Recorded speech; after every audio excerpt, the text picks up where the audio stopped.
श्री रामचरितमानस के बालकांड में गोस्वामी जी लिखते हैं कि प्रेम विवश मुख आवे न बानी, दशा देखी हर से मुनि ज्ञानी। अहो धन्य तब जन्म मुनीषा, अहो धन्य तब जन्म मुनीषा। तुम ही प्राण समय प्रिय गौरीशा, तुम ही प्राण समय प्रिय गौरीशा। कहते हैं कि प्रेम विवश मुख आवन बाणी, दशा देख हर्षे मुनि ज्ञानी। अहो धन्य तब जन्म मुनीषा, तुम ही प्राण सम प्रिय गौरीशा।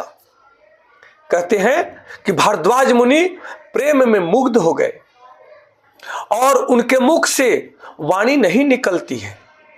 उनकी यह दशा देखकर ज्ञानी मुनि याज्ञवल्क्य बहुत प्रसन्न हुए और बोले कि हे मुनिष्य, आहा, हाँ, तुम्हारा जन्म धन्य है। तुमको गौरीपति भगवान शिव जी के प्राणों के समान प्रिय है।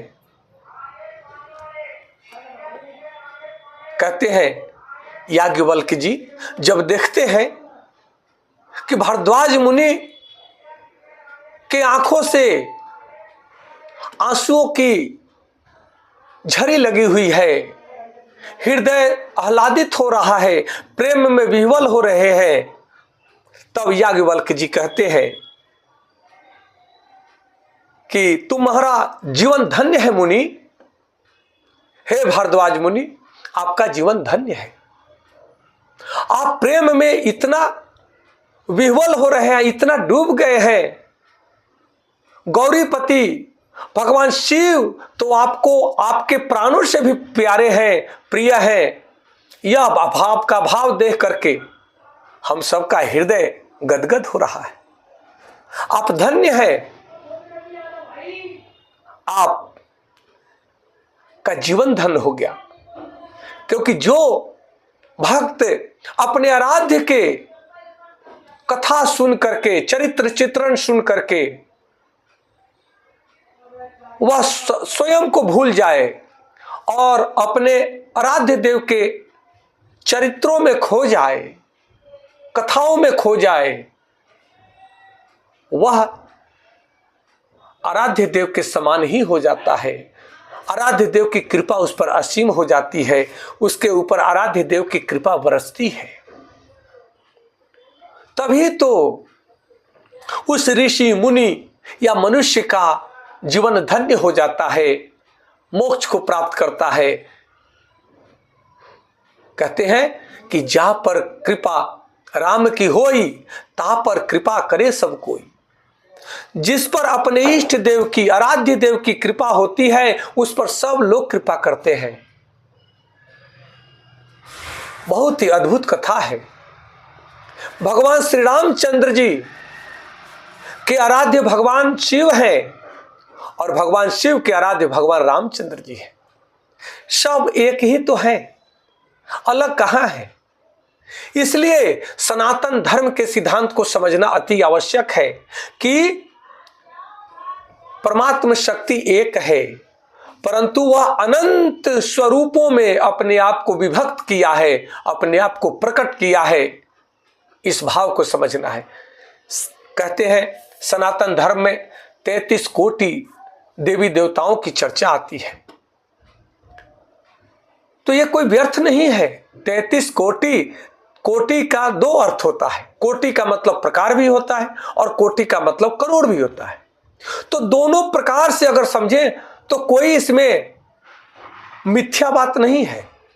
सतयुग में अगर कोटि 33 कोटि की बात करें तो जितनी संख्या थी सतयुग में सब अपने आराध्य देव को समर्पित हुआ करते थे। वे सब, हर मनुष्य, हर व्यक्ति संत स्वभाव का हुआ करता था। तो जिसमें श्रद्धा, प्रेम, समर्पण, उपकार, दया, क्षमा की भाव जग जाए, वही तो संत है। जो संतुष्ट है वही तो संत है।